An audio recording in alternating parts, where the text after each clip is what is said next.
crypto to a Lambo, it's a foreign. I've been all around the VeVe verse, we been touring. FOMO, fear, missing out while we scoring. On me millionaire, millionaire, millionaire, millionaire, millionaire. Cause you know when it rains, it be pouring. We was all investing, they was snoring. Now look at my collection, it's enormous. On me millionaire, millionaire, millionaire, millionaire. Bullish on that cryptocurrency, and you know it. Ever since the pandemic, we've been really on it. Bullish on it, cop an NFT every morning. On me millionaire, lifestyle never boring. Meet me there, on the moon, it's important. Thank you to everybody that supported. Now we poppin' champagne, that's important. And we kept playing the game, ain't aborted. Solid diamond hands are rewarded. On me millionaire, millionaire, millionaire. What's up, my homies and fellow NFT collectors?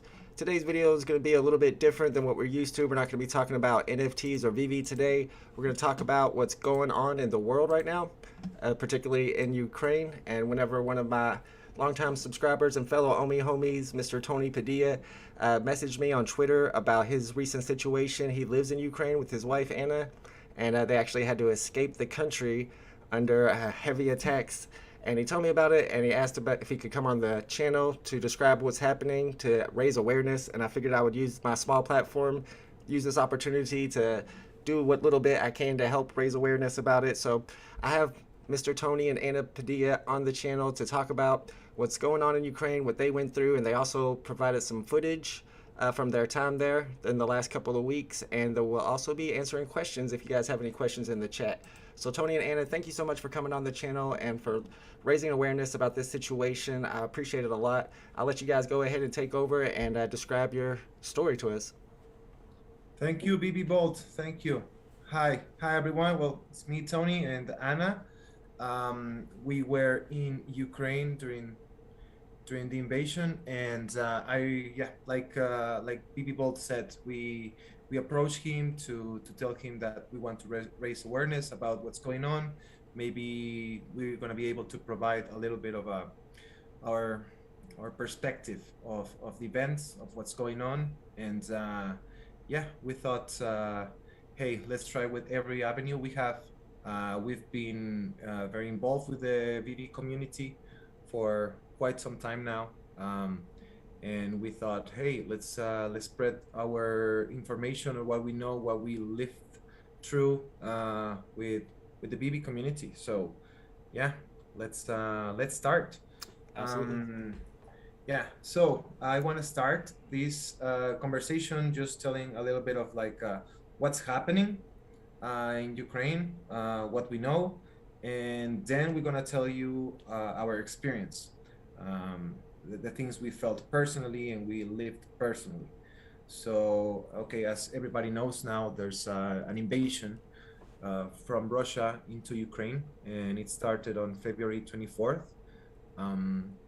It is a very big incursion into Ukraine that is killed thousands of people, not only military, also civilians. And the people of Ukraine, they never expected this to happen. They thought Russia was just trying to be like intimidating, like showing force, kind of like pressuring them to not take any alliances with NATO or with European Union. So that's what the people felt on the days leading up to the invasion. If you were on Kyiv like the weekend before the invasion, you will see people going about their lives, walking on the street, just normal. Everything was in a way fine. We knew that the troop buildup was there on the borders, but there was not so much panic on the streets. We were used to like Russian intimidation. In a way, the people of Ukraine were used to this. It's been constant for, I don't know, for many years, but I guess it's been very present. The intimidation, the bullying of this country, of Ukraine, especially from 8 years ago, since 8 years ago, um, when the Orange Revolution, was it Orange Revolution? Kind of. Yeah, that's the name of the revolution that started in Ukraine, where the people got rid of their corrupt government. That was like a puppet government from Russia. The people got rid of them in a very bloody and sad, but at the end very heroic revolution, where they were able to topple the corrupt government and have some fair elections, right? So, okay, the conflict started on the 24th of February. It was on the early hours of the 5 day, a.m. 5 a.m. And yeah, it was so, as you know, as you've seen probably in the news, the Russian regime have been just lying about the whole thing. They were saying we were just doing exercises. We're not doing anything here. We're just, it's our country. We can do whatever we want here. But it was clear that it was aimed at Ukraine, especially when Belarus joined their alliance and let Russian troops and military hardware through their borders and to be placed around Ukraine. So by this point, this was January, I guess, Ukraine was completely surrounded from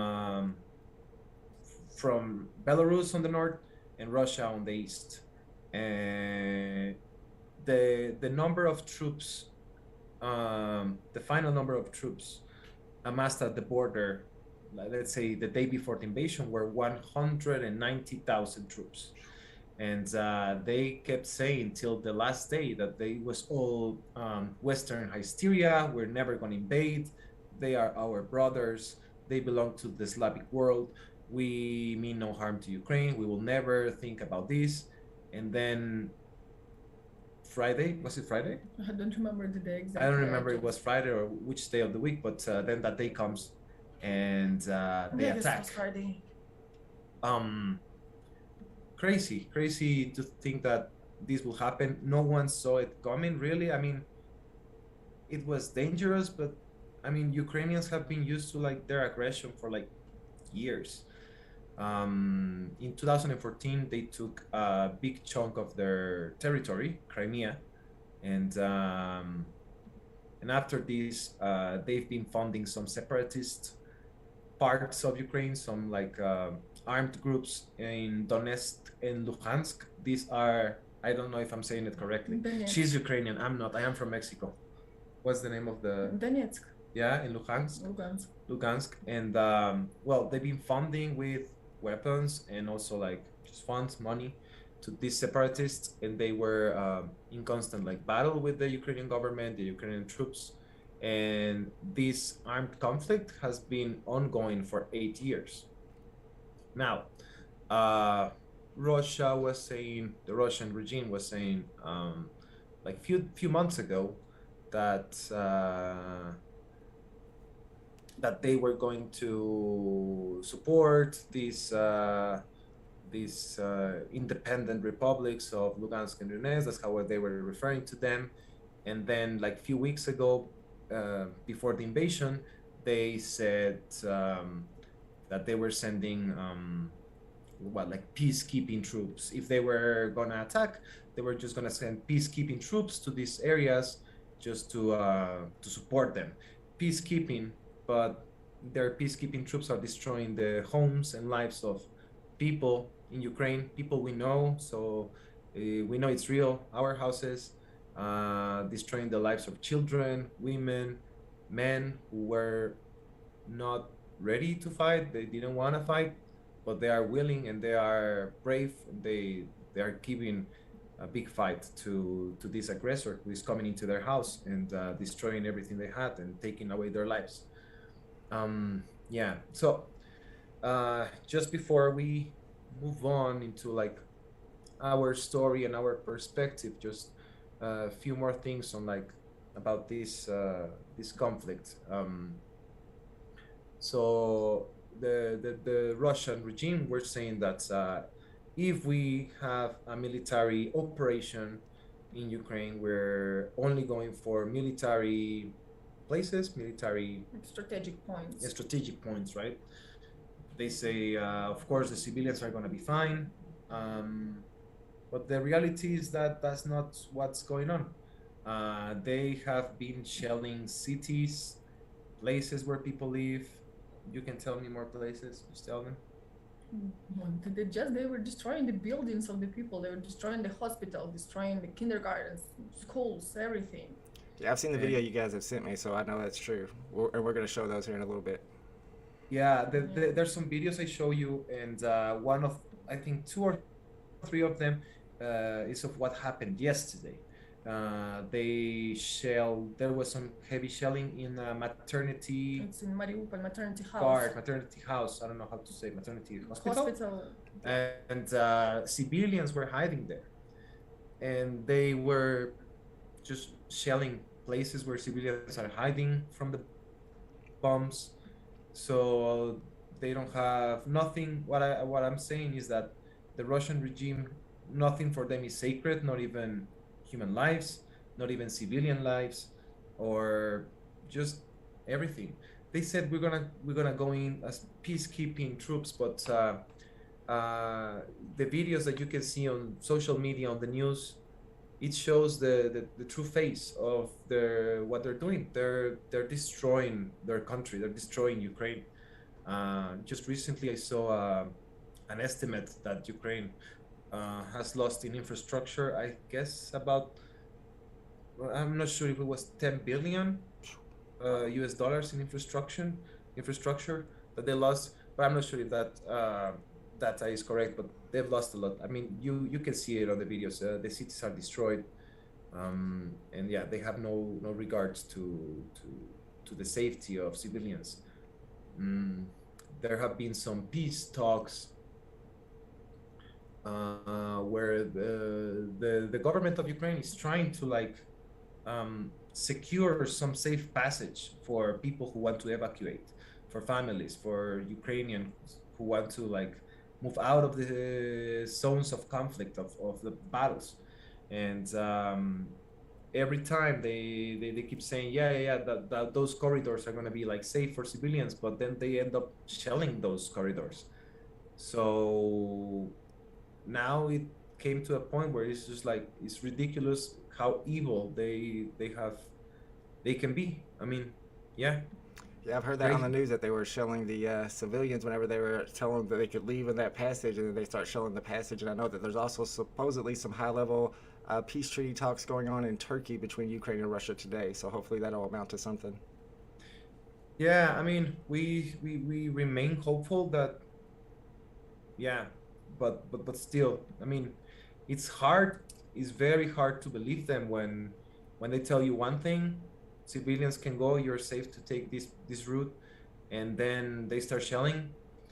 It's hard for the people. I don't know if it's a tactic to instill fear in the population, to maybe just beg for the war to end, to beg their government to cede. I don't know, what's the word? Submit, I guess. Submit to Russia. Submit to Russia. I don't know if it's a tactic to just make the people so scared that they're please, I don't care, just it's okay. But the result of the Ukrainian people is, I've never seen so much courage in a group of people, so much I mean, absolutely. And it took you're describing how hard it is to even get out of Ukraine right now, and it took a lot of courage for you guys to get out. How exactly were you able to get out of Ukraine? I think you said you went to the Mexican embassy to get help. It was kind of like that. We were, I was in contact with my embassy. I was in contact with them from January. Things are getting strange here. What's going on? Again, like I was telling you, the people were not thinking they were going to invade. We were only thinking they were just showing force. My embassy thought the same. My embassy was we don't think they're going to invade. Just in case, we're doing a preemptive evacuation of people who want to leave. But I mean, we have our lives in Ukraine, so my embassy said I think it's going to be solved by the diplomatic route. And I mean, Ukrainians, and me being part of Ukraine, I was like, yeah, we never thought they could do something like this. We thought it was just a show of force, like you are not joining NATO, you are not joining the European Union. That's all we thought was this a mass of troops in the border. So yeah, I didn't go with the first preemptive evacuation with my embassy, so I stayed with my wife. Um, yeah, we stayed in our city. Our city is called Vasylkiv. I guess you can see it on the YouTube stream. Yeah, there's the map. So we live in Vasylkiv. Vasylkiv is 38 kilometers away. She says 30, but Google Maps tells me 38. So I guess it's from the city center. Sure. Away from the capital, from Kiev. And yeah, so eventually the invasion came. My embassy has some troubles getting us out because there's some restrictions because of the martial law and some government imposed restrictions to transport. They're trying to do everything they can to defend their country. So I guess it was expected that restrictions were gonna come. So there were some restrictions on transport. So not only my embassy, many embassies of many other countries, they were unable to get their staff and their people out, evacuate, because there was just no one to drive them to the border. So we were forced to, like, I mean, our embassy was like, the best thing we can tell you to do right now is to take shelter, take cover in a bunker until we figure out a way to evacuate. And yeah, before we start on our story, let me just say just a few more things about the conflict, Sure. if that's all right. Yeah, absolutely. Perfect. So there's something that I really wanted to mention. There is a documentary. This documentary, Netflix made it free, YouTube made it free. I imagine it's gonna be free on other platforms if you guys want to watch it. It's called Winter of Fire. This documentary tells the story of the revolution that started in 2014, when they kicked the cronies of Putin from the government of Ukraine, where they kicked the president out. Well, he escapes. They wanted to try him, right, for his crimes against the people. But this document shows the revolution, the people fighting for their freedom, for their chance to choose their future. Before this time, Ukraine had, in their government, had just like Russian puppets. The president at that time was, what was the president's name? Yanukovych. And so, as you may know, Russia don't want Ukraine to be part of NATO, to be part of EU. Being part of the EU means like a step closer to NATO. So of course, for Putin and his regime, they don't want this. They don't want Ukraine to join that. So, but the people wanted this. The people of Ukraine wanted to join the European Union, eventually NATO, to feel safe, and because they always felt European, they always felt they belonged to that union. And they can see it on the streets. The people wanted this, like everyone.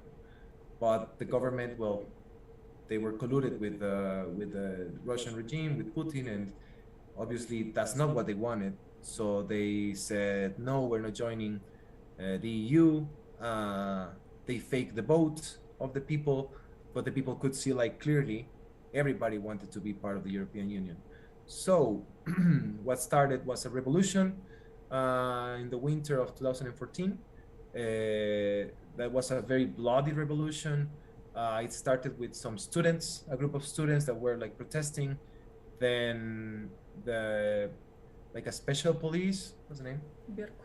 Berkut, the special police of Ukraine, like the top police at the time of the government.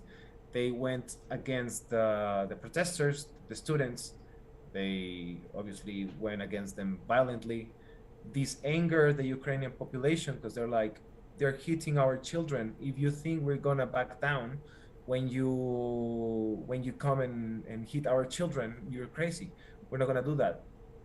You're not gonna do that. We're not gonna let you. So everybody was up against the government in a protest, right? But it was like millions. If you guys go watch that documentary, you're gonna see the reality of what happened there, and it's a very heartbreaking documentary. So be advised if maybe you don't want to see like violence because it's real, what happened. But yeah, if you have the stomach to watch it, I guess it will inform you better on what's going on. That's why I guess YouTube and Netflix made it free, so people can know like where this conflict kind of like started. This conflict started from then. Then is when Russia took Crimea in 2015. 14. It started in the winter from 2013. Yeah. And they took Crimea in 2014. Yeah. So yeah, it's a very tough watch, but yeah, it will open your eyes to what's happening, what happened then, and yeah, the protests were just they were killing people with snipers, with real guns in the streets of Kiev, and they were just millions. Eventually, the will of the people prevailed, and they were able to topple the government. And the president at that time escaped. He went to Russia. He's hiding there. And if you've been following the news with Ukraine and everything, Putin wants to put this guy back in Ukraine. So once their demands is that the government of Ukraine right now like steps down, so Russia can put the government that they want, which is headed by this guy. Obviously, that's not what the people want. Anyways, I just wanted to let you know that, yeah, if you want to go watch that documentary, it's really good. Winter of Fire. Is it Winter on Fire? I got that one pulled up right now for people to check out. Or let me check. I'll tell you in 1 second. Ukraine's fight for freedom. Winter off or Winter on Fire? I think it's Winter on Fire. That's the picture. You got it. Okay. Yeah, Winter on Fire. Okay, cool. Just make sure. It's yeah, it's I think it's important. That work was, yeah, they documented it pretty well, that revolution. Then Russia took Crimea back then, and they've been in constant conflict with Russia and with a constant threat. Since then, Russia is like, you're not joining NATO, you're not joining the EU, and if you do, there will be some military retaliatory actions. And I guess Putin felt like now they were close to joining, so I guess that's why they started to invade. Makes sense. Yeah. Yep. That's pretty much what I was hearing in the media too, that a lot of it had to do with Putin not wanting Ukraine to join NATO. Yeah, no, it's crazy. Actually, there is a speech from Putin. I think it was, I'm sorry, I don't know the date when he made it. I think it was like 3 years ago. But there was a speech when Putin was addressing his people, and he was talking about Ukraine, and he was talking about Ukraine in a very like Ukrainian people, they are our brothers, they belong to the Slavic world of the Russian Ukrainian world, and we want what's best for both countries, Ukraine and Russia. We should be together. In that speech, Putin mentions that the greatest catastrophe of the 20th century was the dissolution of the USSR. So I guess he forgot that there were 2 world wars during Yeah. that same And Hitler. time period. So Right. yeah, so it's obviously that his focus and what he thinks is like the worst catastrophe was that the USSR like dissolved. That's So- a good way to show his mindset right now. Exactly. That, I mean, yeah. So you can see that he clearly dreams of having the USSR back, having all the countries. Now, Ukrainians have been saying, the president of Ukraine has been saying, we are fighting not only for us, we're fighting for the world, we're fighting for the other countries that used to belong to the USSR that Putin is surely going to come after if he ever manages to take Ukraine. Because Putin is not going to stop that with Ukraine. Putin wants all the countries that were part of the USSR to be back to his power, to his control. So the people of Ukraine and the president, everyone is saying, we're not only fighting for us, we're fighting for Europe, we're fighting for the people of the other countries that belong to the USSR. Absolutely. We're defending our freedom and the freedom of other countries. So yeah. Yeah. They're very brave to be fighting back and to defending their country the way they are. They are, yeah, yeah. I want to say that the president of Ukraine, I mean, he's my personal hero. I'm sure it's the personal hero of my wife for sure. And I'm sure he's the hero of every single Ukrainian in the world. But what I've seen with my friends, because I have friends from all over the world and my family, is that he's becoming a hero of like humanity, let's say maybe democracy, right? Right. And that's He's- Zelensky, right? Is that his name? Zelensky, yeah, Okay. yeah. He's not leaving Ukraine. He had many chances to leave. USA asked him to like, we can extract you, we can take you to safety. Just run your country in exile, and he's like, no, I'm staying with my people. I'm fighting. You can see him every day addressing his country and all the other countries. I guess if you guys want to follow him on Twitter, he's posting constantly all the developments of what he's doing, of his work. He posts also on English. So every time he posts on Ukrainian, he posts also on English. So yeah. I And from follow what I've him. heard, there's been like over 10 assassination attempts on him in the last week. Yeah, maybe more, even with the shellings. Yeah. So if those count, yeah. Yeah, I But believe it. he's a brave person, man. He's a brave. Ukrainians love him right now. I've got his Twitter pulled up, and I'll link it in the chat for you guys if you want to follow him. That's the president of Ukraine, Mr. Zelensky. Yeah, you know, it's a curious case. He was a comedian. Yep. That's what I like about him. Yeah, he was a comedian, man. He was an entertainer, nothing to do with guns.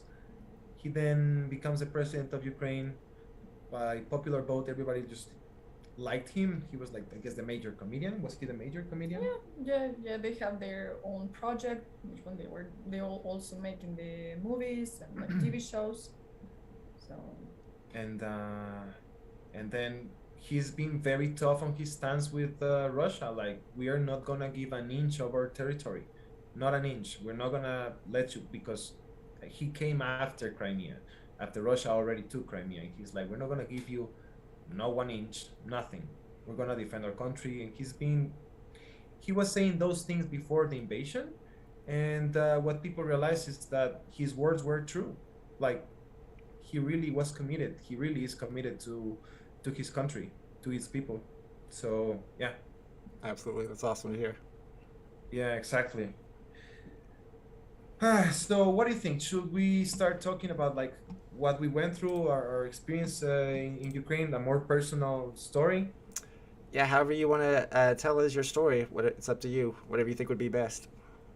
All right, so let's move on then. I guess I'm gonna let Anna now tell how we met and how we came to Ukraine. well, you can tell it. You tell. She's a little Okay, bit yeah, shy. I'm shy a Sorry. little bit. Sorry. We met each other in China, so Interesting. because we were working there. I used to work there as a dancer. He used to work there as a teacher, English teacher.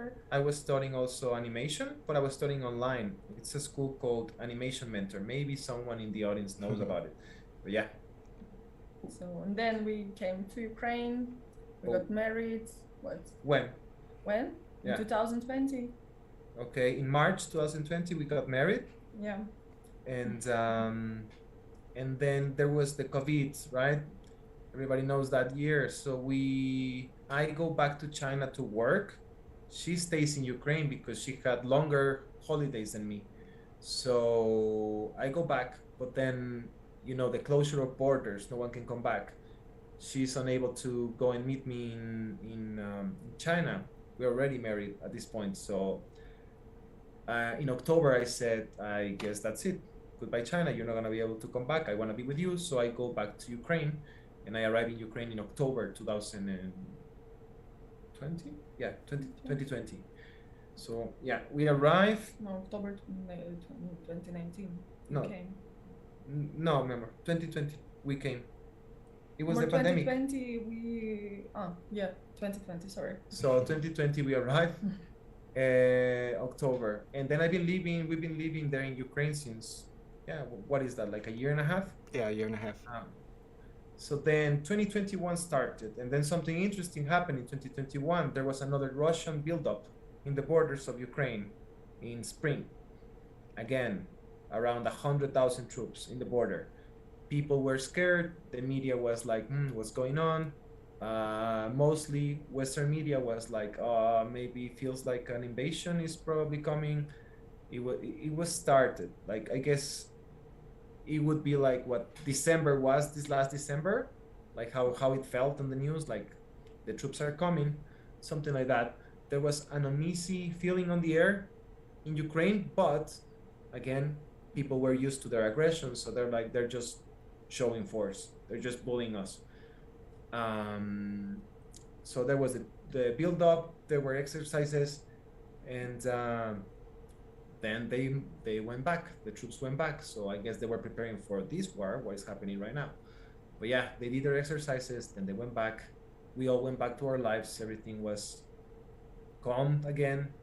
I was learning the language. I was just getting used to like the new culture that I was living with, my families, and I was loving it. Like, the people in Ukraine were just nice, peaceful people. You would never hear like intentions of attacking any country. Of course, not Russia. People in Ukraine know that Ukrainians don't have the power for this, right? Like the military. So it was not on their intentions to like be aggressive towards anyone. They were just trying to defend themselves. And yeah, this year they were pushing for NATO more because they saw that Russia was just amping up its anti-Ukraine rhetoric, and they were amping up their military exercises, and they were amping up their troop readiness. So Ukraine was like, NATO, we need your help. We need your help. Then the troops started to come back in winter of last year, 2021. I guess in November, the troops started to come back to the border, Russian troops. They were coming little by little. First there was 20,000, then 50, then 70, then 90. I guess 90 was in December. Then we go into January, 120. It stayed like 120 for like a month, and then on February it was like 150, and then the final number 190,000 troops. During all this time, again, you can see it on the news channels when they talk about Ukraine. The people were just going about their lives, just normal, working, a little bit worried, but they knew that they never expected Russia to really come and attack them. Yeah, crazy.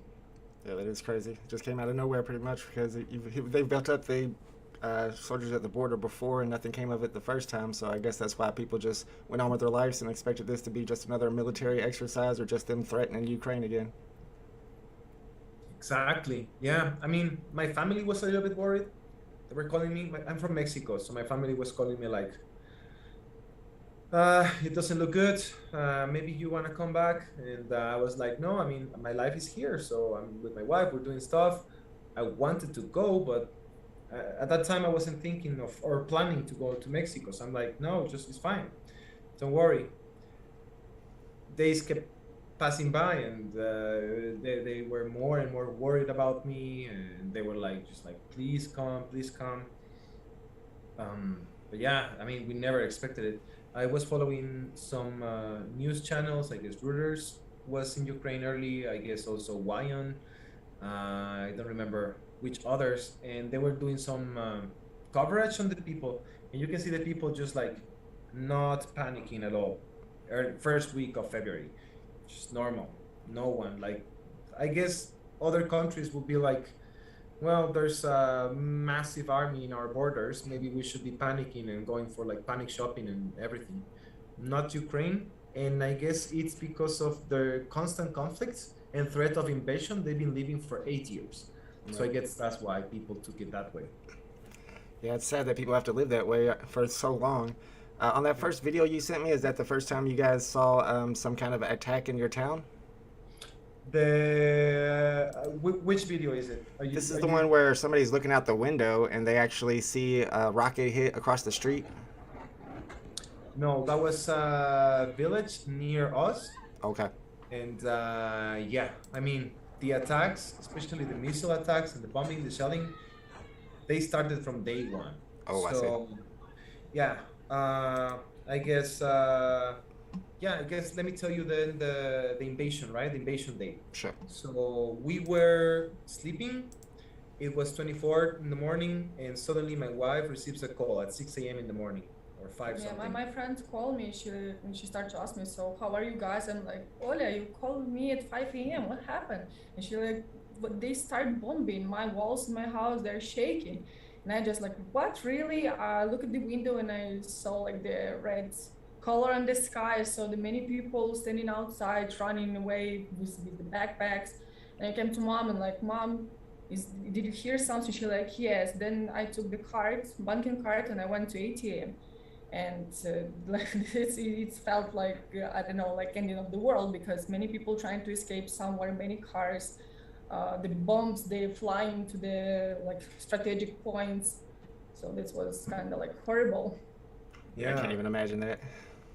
I saw her like, for me, I saw her like jumping up, and like at 6 a.m. I saw suddenly my wife just jump in the bed and run to get her jacket, and I'm like, what's going on? What's going on? We're staying with my mother-in-law, and suddenly my wife leaves the home, and I'm like, what's going on? What happened at 6 a.m. in the morning? And of course, we've been hearing about the Russian invasion like for months now. So I'm thinking maybe that's what happened. Then I talked to my mother-in-law, and I'm like, where is Anna? She went to the bank. Anna comes back, and she told me like they invaded already. So I understood that she went to the bank. She explained this to me. Like, I guess her survival instincts or something. She must have felt like I need to go to the bank to get the money out for the oncoming crisis, right? Sure. I mean, she was thinking fast. I was like impressed. Like, oh, you went there. Yeah, I opened the window, and it was a very worrying situation. What you can see, like I open the window and I see like all the stores and like the ATMs, and you see massive lines of people, everybody on the street, everybody on the phone, on their cell phones, everybody with a worry look on their faces. Like I mean, just to see that, to see all the people like in panic in a city, is just like, it's hard.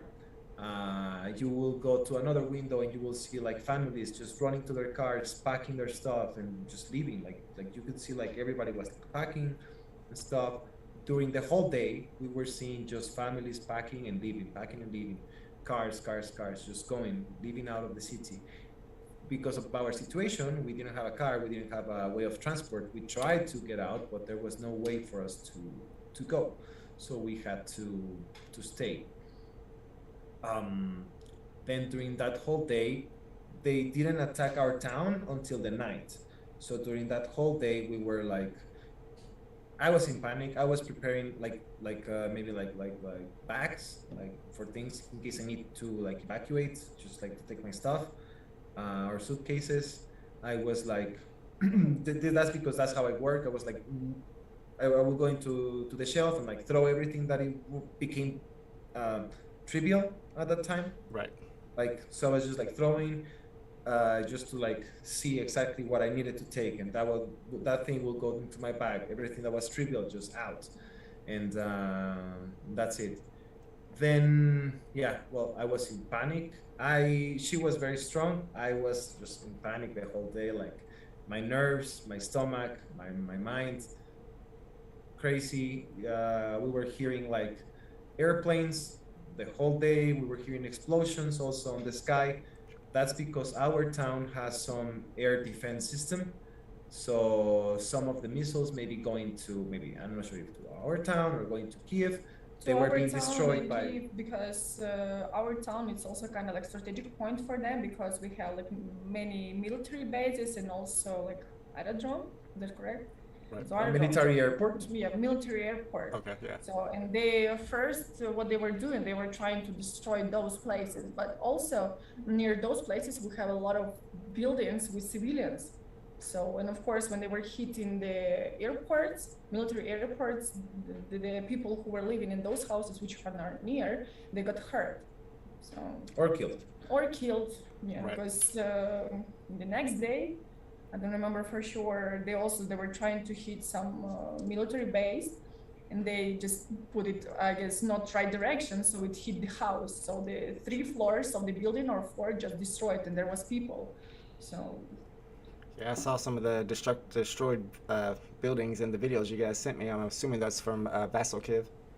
Some of them are, and then there's one video which is inside, and you see like the destruction, and you can see like some like maybe like baby beds, and like that's the maternity hospital.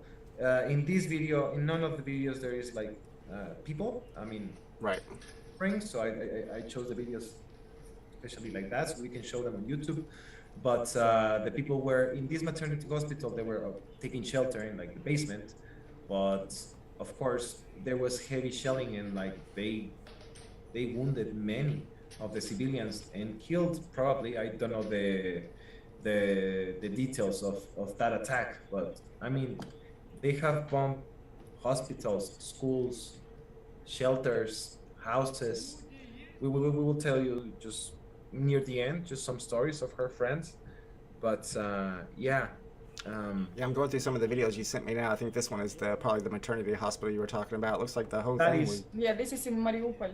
Okay. This is Mariupol, but she said it the right way. Right. I say Mariupol, and yeah, maternity hospital in one of the videos. And if you put Mariupol in Twitter, you can see like just the people coming out of the hospital Yeah, and after the being thing attacked. is that Civilians. in Russian to me, they were telling that this is not true. There was long time, there were no pregnant women, no babies, no one. There was a Nazi battalion called Azov.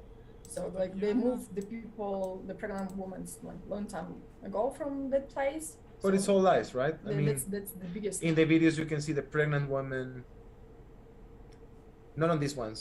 If you look on Twitter or if you look on your own sources, if you look at the maternity hospital, Ukraine, you will see like the people, the pregnant women and the children Yeah, that's coming kind of out a... of like They destruction. hit and also in Kyiv, like cancer centers where like kids, and in hospitals, like everywhere. That's what leaders have done for a long time during war, is lie about what's going on. But it's a lot harder these days when there's so much video and information out there for people to see for themselves. Exactly. I mean, we know because we were there. We know that it was lies. We saw houses of our friends. We saw buildings that were not military, not strategic points, civilian buildings just destroyed by missiles and stuff. You can tell the story about our shelter. So yeah.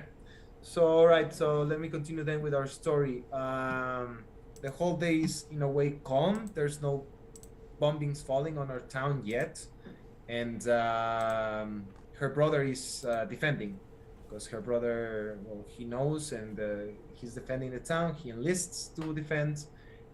We know that he's gonna tell us eventually if like there's a threat to the town that we should go to take shelter in the bunker. So for this we stay in the apartment. Now fast forward to the night, we receive the call from brother. They're attacking now, go. So we just grab some food, grab some blankets, run to the bunker. This is like 2 blocks away from us. And as we're running to the bunker, we can hear the gunshots. No bombs yet, but the gunshots scattered throughout the city. We heard them a little bit far from us. So yeah, but anyways, we wanted to run fast to the bunker. We spend the night in the bunker, and we hear all night just like gunshots and grenades. These happen every single night. We were there in the bunker, gunshots and grenades, always. That was for sure. Now bombings, we started to hear after the second day. On the second day of the invasion is when the bombs start to fall in our city. The next day, and with the news, we see the destruction. They tried to hit the military airport base. They also hit military, the school, like a military school, like a boarding school for like military, and for students. And well, they hit other buildings, some houses, and you can see the destruction. You can hear it as well. Station. I want to tell that. Yeah. So we are in the bunker, and it's very I don't know. I guess I'm not sure about her because she always looked so strong and so, I guess, I don't know, stoic. I was like, with my stomach was destroyed, like with nerves and everything, and I was like in panic in a way, and just hearing the bombs falling and near you, because you can hear them not so far away, hearing them near you. Your mind plays dirty tricks on you. On me, it was like, I don't know. I was imagining all the ways I could die. Don't know why, but that's that's how my mind betrayed me in a way. We were hearing explosions. Then I guess on the third day, the biggest explosion we heard wasn't the third day. I don't remember. We don't remember, but maybe second or third day. They bombed, they shell an oil reserve that is on Vasylkiv. Again, if you want to go on Twitter and look at the videos, like more videos, you can just type the city Vasylkiv. I, They bombed, and I guess you have one of those videos, Bolt. I think that's the one I was of just the showing fire. you. Yeah, it was the fire at nighttime, right? Video. Exactly. I mean, yeah, and there are some videos that I couldn't find, but there are some videos on Twitter of like the actual explosion, the time when it happens. And it was an oil reserve, and they blew this up, and we were in the shelter at the time. The whole shelter, the sound was like deafening. The whole shelter was like, how to say, like vibrating of the explosion. That time when it fell, I thought that, I don't know. I thought I'm gonna die. That's what I thought. I thought that's it. This is as far as I go. I When the noise calmed down and the people kind of like calmed down, I sent a message to my mom to tell her that I love you and I'm going to bed. To not worry her, I talked with like my most calm voice, and I tell my sister as well that I was going to bed and that I was tired and that I loved them, and that's it. But I send this message because I think maybe that's it. Maybe I'm not gonna make it. It was very tough. Like in the bunker, what we saw, you can see like the paint falling and like dust that is on the walls, like falling, and everything like shaking. Right, the noise was crazy. Everybody like in panic, not running, but like just you can hear like people crying and people like gasping and like I don't know, I guess like screaming in a way. It died out fast, but yeah, it was crazy. That was the bombing of the oil reserve. The next day we go out of the bunker and you can see like the whole sky just black, just black of the fumes from the oil reserve. Yeah. Wow. Yeah, that's crazy. Yeah. I guess it will be interesting to tell you just some things of like the bunker, how like the organization and how everything just like went. The battles in our city, they were usually at night. They were made by like shock groups or like saboteurs. So the battles were happening during the night. During the day, uh, there usually was no major battle. They were hiding on the outskirts of the city. So during the day, we were allowed to leave the bunker, go home, maybe get some food, get some other stuff, and time to go back. I don't know what's the name in English, but like it's the time when like you have to be inside. Curfew. Curfew, yeah, the curfew was at 4 p.m. the latest 5 p.m. The Oh, latest wow. 5. So at 5 you have to be. Everybody who was not at home at that time and was not part of the defense was going to be considered a saboteur. Now in our town, we had a lot of problems with like saboteurs or like spies. These were people who like yeah, were working for Russia, but they were pretending to be civilians. And some of these people, they came into our town like a year and a half ago, or maybe 2 years, and they blended into the community, pretended to be like just good neighbors. And but they were actually doing some reconnaissance operations, and they were taking pictures and location information, Wow. preparing for the attack. Yeah. So then we find out about this. Now, what got me scared in a way is that well, I am not from Ukraine. I'm from Mexico, and I also came in the city around a year and a half. So I was scared that they were gonna look at me like, you Right. know, Think like that you're one of weird them. if I do something weird to call attention to me. Mm-hmm. So I was very like scared to like make videos or like, in a way, let's say maybe blog. I wanted to make videos, but I couldn't. I was too scared to be that people may think that I was, you know, saboteur. So I was like, no, I mean, better just not risk it. And so I didn't make videos. But yeah, crazy. Yeah, absolutely crazy. So how did you guys actually end up getting out? You just decided at one day that it was time to try to get to the embassy? Yeah, so it happened on the seventh day. I received a call from my embassy, and they finally made it. They got a bus that was gonna leave Kiev the next day. This day, we find out that other embassies were leaving, like the Chinese embassy, with a lot of Chinese people were leaving, also India. So I kind of felt like, yeah, if we're gonna leave, this is the time. The problem is that we cannot go into Kiev because the city is closed. They're only letting people go out. So that was a problem. Another problem was like in my city also, they were not letting people in and out of the city because they were having the problem with the saboteurs. So they were, I guess the defense of the city were trying to limit the number of cars coming in and out of the city.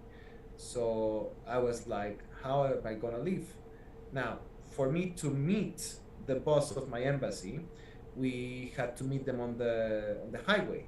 This highway, I mean, luckily, was passing near our town, like 7 kilometers away. The problem was that these 7 kilometers were desolated. There was no houses.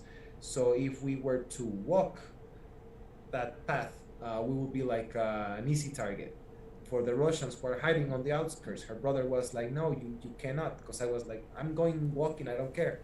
I'm already risking my life. I don't care if I have to walk. And he was like, no, you cannot. I mean, they will kill you for sure. No one there will see you.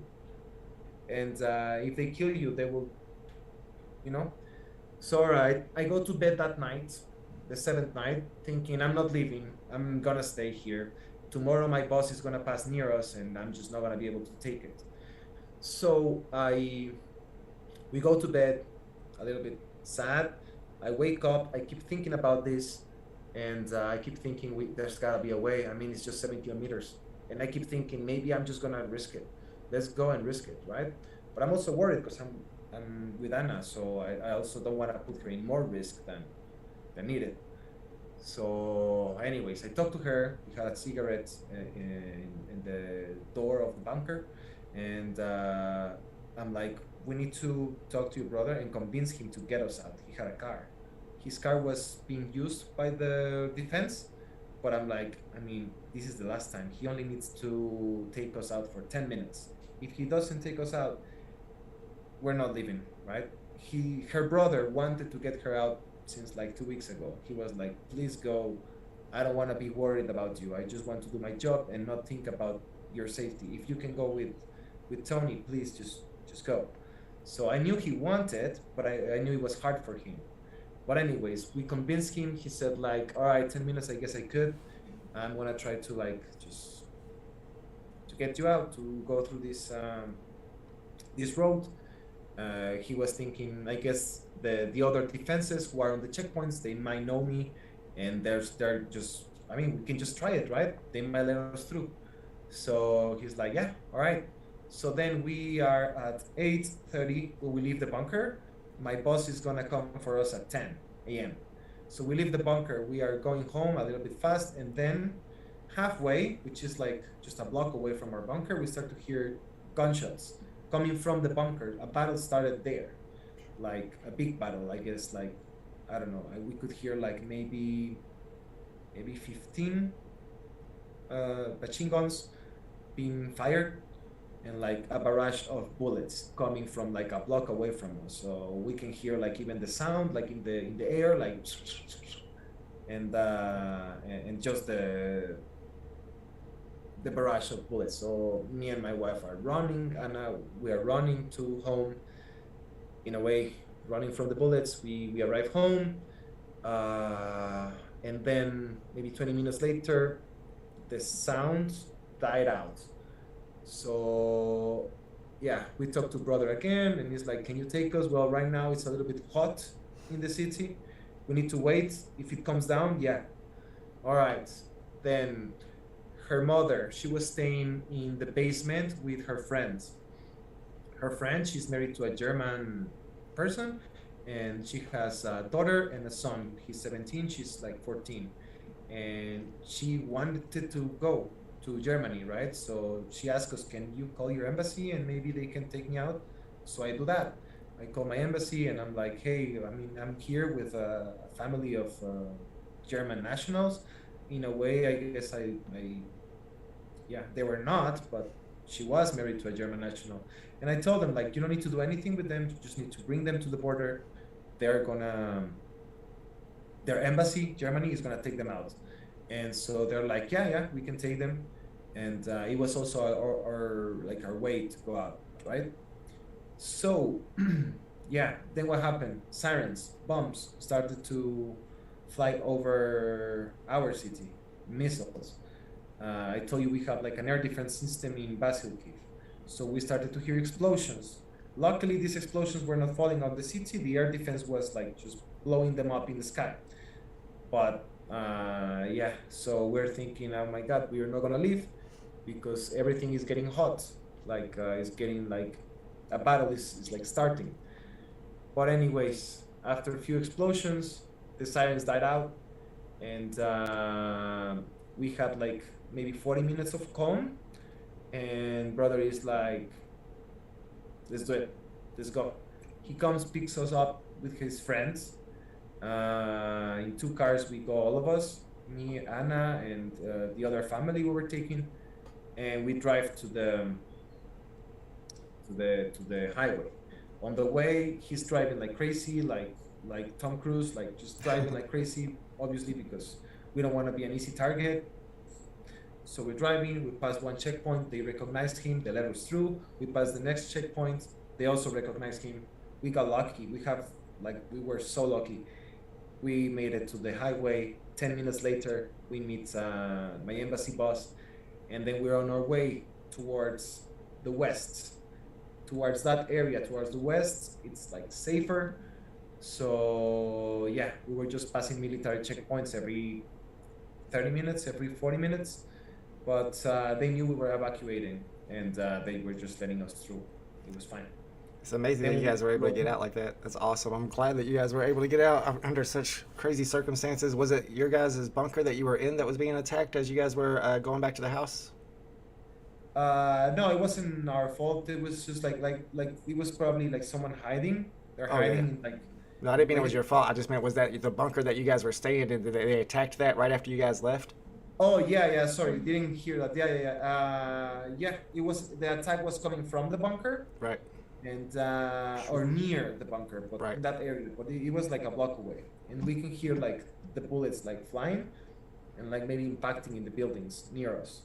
So crazy. Yeah, I mean, absolutely crazy. And then we find out that those 4 Beaver sons, they came to the shelter, to the bunker where we've been. So the bunker was in the school. So one of them, he were pretending that he's from Ukrainian side. He wants to help defense. So, and they killed their 17 our boys. 3 boys, they closed with their bodies the enter of the shelter of the bunker. So they killed them there. And then one guy, he went on top of the roof of the school and he just shoot them on their backs from the top of the school. So there were saboteurs inside the bunker as well. Like this, they killed 17 boys there. That's in crazy. the place where we were taking shelter. So in that day when we were leaving. That's day. scary to think Yeah. about. Yeah, I mean, her brother called her and he's like, "You guys are so lucky. You don't know what happened." And then he tells her what she just mentioned. And there was a video, and like but he told me, please don't watch this video. And I'm like, what is that? I'll He's send like, it to "What? you Is that privately, just for you if you want to see. But No, it's no, like I don't want But to see it that. was just, I asked my mom what is on that video. I asked my brother, and they were like, what? There's dead bodies, blood in the place where people were like resting. So. And you guys were just there. That's crazy. I have a super chat here from somebody who has a question about the war, so I thought I'd ask it to you guys and see if you have an opinion on it. It's from a fellow VeVe user, Sim. He says, could you maybe ask about Azov battalion's influence in the war in the east of Ukraine, Donbass, that has been going on since 2014. Do you know anything about that? I don't. That's the east of Ukraine, Donbass. Apparently, there's been some conflict there since 2014. I know Crimea was taken over in like Azov, 2013. they're like defenders. They defend in Ukraine. They're not like, because in Russia they say that this is Nazi battalion Azov, right? But they are not. They're not Nazi. They're just defenders, right? Yeah, whenever Putin said in a speech recently he wanted to denazify Ukraine, I thought that was ridiculous, personally. Yeah, what's happening there in the east is that there are two, like, let's say, states that just recently Russia recognized them as independent republics.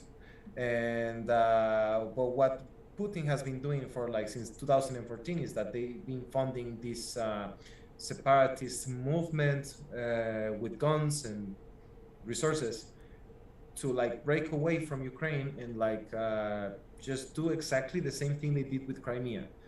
They fund a separatist movement, they do battles in that town, and then eventually they make some fake elections, and then they say like, all right, now this part is no longer it's an independent republic. Once it's independent, Russia is like, do you guys want to come to join the Russia? And they're like, yeah. Right. So you know what I'm. Especially with their politicians being paid for by Russia or whatever. Of course, they're going to join. All right, so I want to take some questions from the chat if anybody has any for the Padillas, and I also want to show these videos you sent to me. We already went through most of them. Is there anything you want to tell me about the videos? I'll start back over at the first one you sent, and that was somebody looking out the window and they see a rocket just explode right in front of their face, which is pretty crazy. That was from Village near us, and it was just a video that I wanted to share with you, like just to show that they say we're only going for strategic points, right? Military strategic areas, but they're bombing houses of their people with their peacekeeping troops, right? So just to show like what threat is a house to, like, and like these, there's hundreds of videos of these houses, just normal houses in like the countryside that they're bombing. And it's like, what threat is that to your regime, Russia? Tell us. How is that house gonna have the capacity to be a threat to you? Certainly not a strategic target, for sure. For sure not. What's that third video you sent me? It was a really big building and there's a lot of destruction. Then we see some people walking out of the building at the end. That happened yesterday. That's the Mariupol nursery and maternity hospital. Right. Okay. So that's the one you were talking about. Building, you're not gonna see dead bodies because that's not what they're showing. But the people there were taking shelter. People from the city, children, pregnant women, they were there in this building. You see the people coming out. Some of them are just women that just gave birth or are pregnant. That's a maternity hospital, and they're bombing that. You can see the destruction. The regard for human lives is just, it's not there. Yeah, it's a lot of destruction for this. It's just a hospital, which again is probably not a strategic, target for them. I don't know exactly why they're going into bombing hospitals and houses. And then we had the video of the oil reserve that was bombed. And then that last video, it looks like you guys are driving down a street and there's a really large building in the background that's on fire and has been hit. Do you know what building that is? That one is in Vasylkiv, and that one is the like the military school in front of the. Yeah, there was like National Aviation College, and there also was like a place for military people to study, like young one, right? Who just first time came to the military.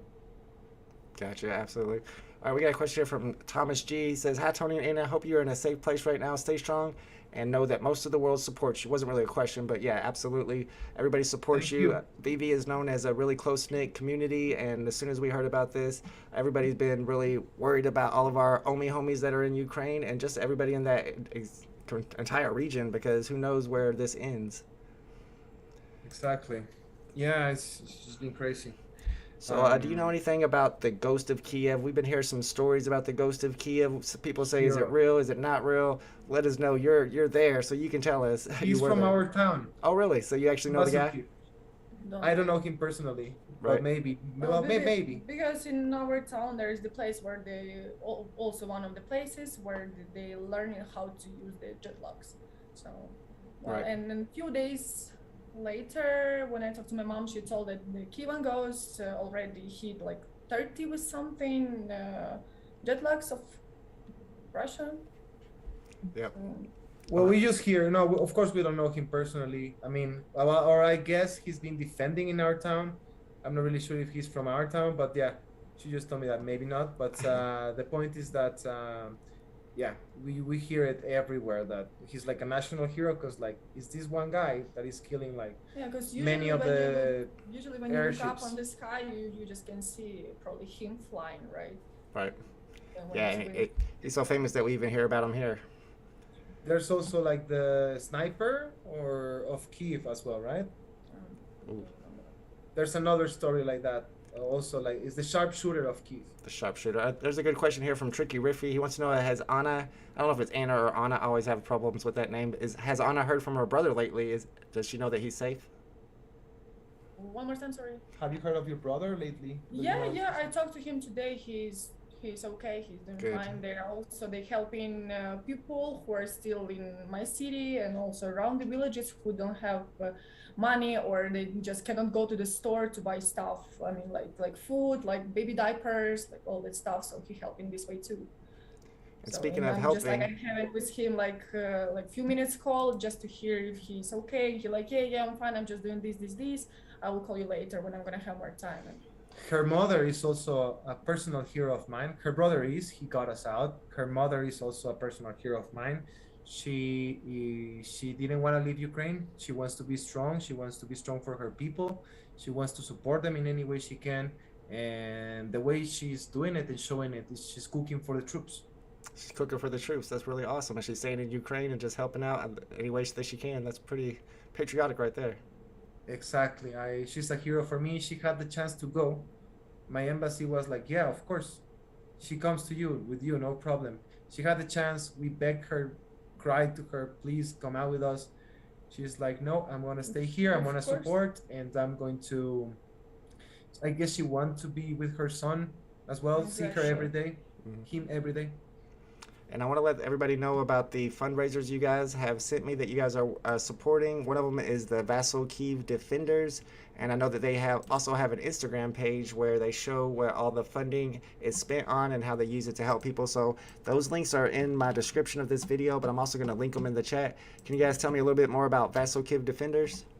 Yeah, so Vasylkiv Defenders is the fundraising campaign that is for the people of Vasylkiv, that the people of Vasylkiv collecting posts are doing. They're trying to get money for buying food, especially medicines, diapers, insulin, and Like asthmatic also for asthmatic people medicine as asthmatic. well. Baby food also because Formula. not so many people can do it now and they need it, right? So They're mostly posting these on things. their Instagram like what they're doing with the donations. They're also posting on their Instagram their bank accounts where they can receive money. If you are in Europe or like I just don't know how that works, but those bank accounts on their Instagram also work. Or you can do it on the Buy Me a Coffee /Vasylkiv. They're gonna send us some videos today, some of the defenders, where they're gonna be like saying the campaign, so you guys can tell that it's coming to them. And yeah, that's the one from the city. We also share with VeVe Bolt our own campaign. This is a personal, and I mean, I just wanted to tell, but this is just personal. It's just because me and my wife, we lost everything. Like we just came with our things on our back, and that's it. But yeah, that one is personal, and the other one is for the city. Whichever way, if anyone wants to support, we will always be eternally grateful. Yeah, and I got Anna and Tony's fundraiser page pulled up as well. It's linked in the description. I just linked it in the chat. So you guys are in Mexico now. Do you guys have to go to a shelter, or what do you do from there? No, we are in Mexico. Well, it's my country, and we're just we're okay now. I mean, I'm seeing my sister and my mom, and we're just trying to recuperate from all this stress and trying to sort our lives back together. Our lives were in Ukraine. We lost that. Everything that we had, our house and our things, is in Ukraine. That's it.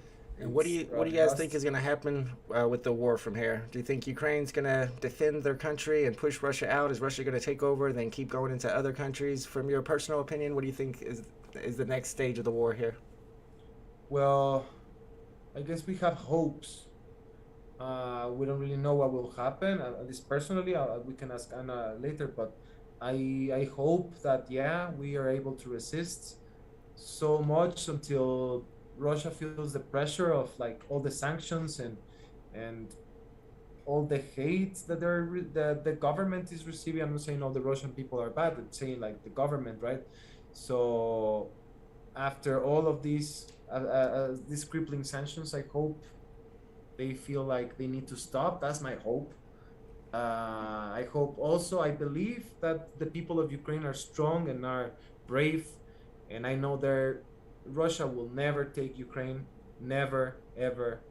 That's not gonna happen. Everybody in Ukraine, they hoping that we're just gonna kick them out from our country because they came for something in our country, right? They're not fighting for them. They just came because some person told that they need to come there, right? But our people, they just defending themselves. They defending their families, their kids, their houses. So we have what to defend. So I think just because of this, it's one of the most important things why our people so strong now. Why they go in with even normal civilians, they go in with empty hands to stop the tank. I'm pretty sure that you saw maybe some of these videos. They just go in and they tell like, just go away from here. It's our land, it's our house. We don't need your Russian peace. Russia will never take Ukraine. The only way they will is if all the Ukrainians are out, and that's just not going to happen. And but I do fear that Russian ambitions are not only in Ukraine; they have ambitions for many other countries and even Europe. So yeah, I think you might be right about that. I saw the video. Even some guy from the church, he was telling like, "Oh, we hope that soon Moldova also gonna join us." And some other countries who are supporting us, like Georgia and blah, blah, blah, they're gonna join us. So they're not gonna stop just in Ukraine if they will take us, but I'm pretty sure they will not do it. Yeah, and I've noticed in that area, a lot of the old USSR countries have already joined NATO and that they're targeting the countries that haven't joined NATO yet. I'm wondering why Zelensky didn't join NATO when he became president. Did he not have enough time, or was that not an option? They've been trying. The problem is that I guess one of the clauses of NATO is that they cannot give membership to a country that is on an active conflict. Oh. So since there are the separatist conflicts, I guess that's the reason. Yeah. Mm-hmm. Well, guys, I appreciate you very much for coming on the channel and sharing your story with us. It was an amazing story. I'm very happy to hear that you guys were able to make it out safe and everything worked out, but I can't imagine the stuff you went through and how it's going to affect you for the rest of your life. It's been a crazy story, and thankfully you're all safe. So thank you guys so much for coming on the channel. Thanks for everybody who stayed here and watched the Padilla story, and please check out these links for their fundraiser so you can help any little bit way you can with both Vasylkiv, the city that's under attack by Russia, and also Anna and Tony Padilla, who have had to leave their home country with nothing but the shirts on their backs and move to Mexico and start all over again. Thank you so much, VeVe Bolt. Thank you everyone for watching the stream and spreading the word of what's happening. Thank you so much. Absolutely. Thank you, guys. Bye. Bye-bye. Bye. Awesome. All right, guys.